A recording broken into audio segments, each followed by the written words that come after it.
Hi students, chemistry की class में आप सभी का स्वागत है। हम पढ़ रहे हैं बीएससी पार्ट फर्स्ट ईयर की फर्स्ट यूनिट वीक इंट्रैक्शन। और वीक इंट्रैक्शन के अंदर हमारा टॉपिक चल रहा है effect of hydrogen bonding. Effect of hydrogen bonding के अंदर हमने देखा है नंबर 1 की चर्चा कर चुके थे हम, फिजिकल स्टेट क्या होती है, भौतिक अवस्था। उसके बाद में हमने देखा है गलनांक और क्वथनांक क्या होता है।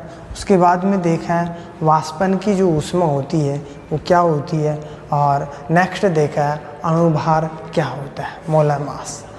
उसके बाद में विस्कोसिटी की हमने चर्चा की है, श्यानता क्या होती है।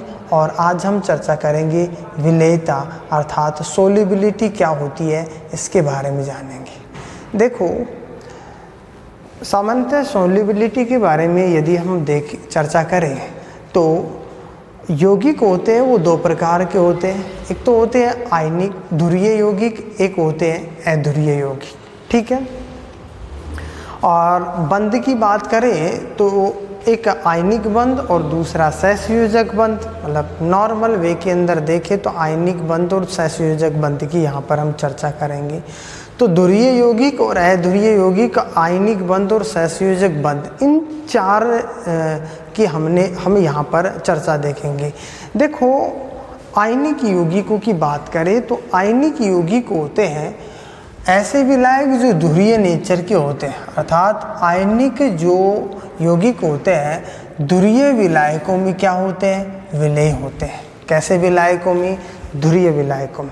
जबकि सहसंयोजक यौगिक होते हैं वो अध्रुवीय विलायकों में क्या होते हैं, विलेय होते हैं। सहसंयोजक यौगिक कैसे विलायकों के अंदर विलेय होते हैं, अध्रुवीय विलायकों के अंदर विलेय होते हैं।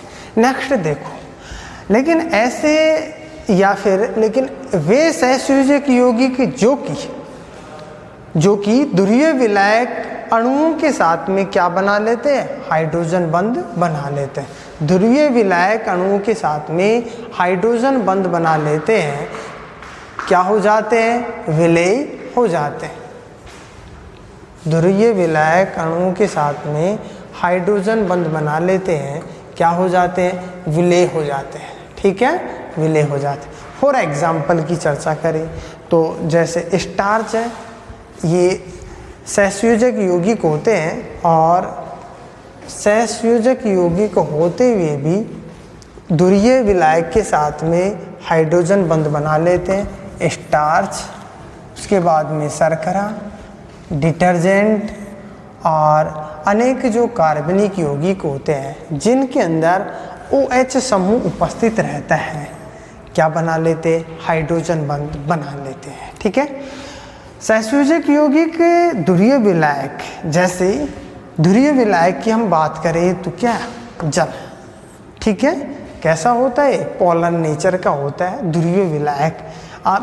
सहसंयोजक यौगिक होते हैं वो ध्रुवीय विलायक कौन सा, जल के अंदर आसानी से घुल जाते हैं।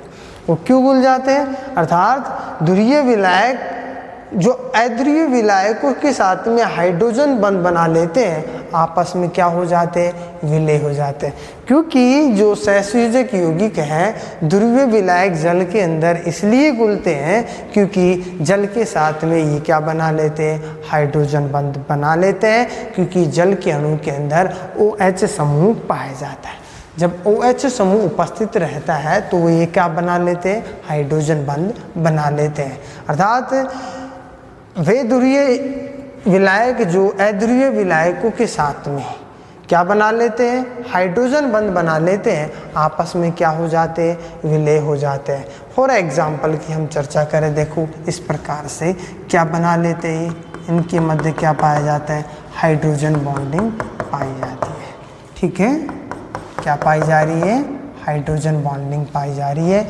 और इसी हाइड्रोजन बॉन्डिंग के कारण ये क्या हो जाते हैं, विलेय हो जाते हैं, ठीक है। ये हाइड्रोजन बॉन्डिंग, हाइड्रोजन बॉन्डिंग, ये हमने चर्चा की है कि सोल्युबिलिटी क्या होती है, विलेयता क्या होती है। अब हम चर्चा करते हैं नेक्स्ट, डेंसिटी अर्थात घनत्व क्या होती है, इसके बारे में देखते हैं। देखो, यहाँ तक हमने चर्चा की है इसके अंदर कि number 1, effect of hydrogen bonding में भौतिक अवस्था, गलनांक, क्वथनांक, वाष्पन की ऊष्मा, अणुभार, श्यानता और विलेयता। ठीक है, विलेयता की हमने यहाँ पर चर्चा की है। उसके बाद में नंबर 7 की बात करेंगे हम। नंबर 7 डेंसिटी, घनत्व।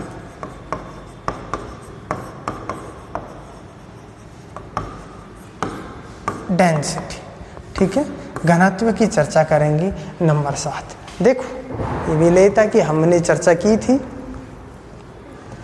डेंसिटी, घनत्व। सिंपल सा क्वेश्चन बन के आता है कि 4 डिग्री सेंटीग्रेड पर जल का घनत्व अधिक होता है किसकी तुलना में? बर्फ़ की तुलना में। तो ऐसा क्वेश्चन बन के आता है, उसको हमारे को सॉल्व करना होता है। करीबन 2.5 से 2 और 2.5 नंबर के बीच में क्वेश्चन बन के आता है, इतने नंबर का। ठीक है, देखो सॉल्युबिलिटी, जल की हम यहाँ पर चर्चा करते हैं। जल को हम ठंडा करते हैं तो उसके दौरान इनके घनत्व के मान के अंदर क्या होती है? वृद्धि होती है। अर्थात यह प्रक्रम कब तक चलता रहता है? 4 डिग्री सेंटीग्रेड तक चलता रहता है। जल को हम 4 डिग्री सेंटीग्रेड तक ठंडा करते जाते हैं तो इसके घनत्व के मान के अंदर क्या जाती है? क्या होती है? वृद्धि होती है। इससे ज़्यादा ठंडा करने पर क्या होता है? ये बर्फ़ के रूप में वितरित हो जाता है, अर्थात बर्फ़ में बदल जाता है, जिसके दौरान अणुओं के मध्य अंतराणविक हाइड्रोजन बॉन्डिंग पाई जाती है।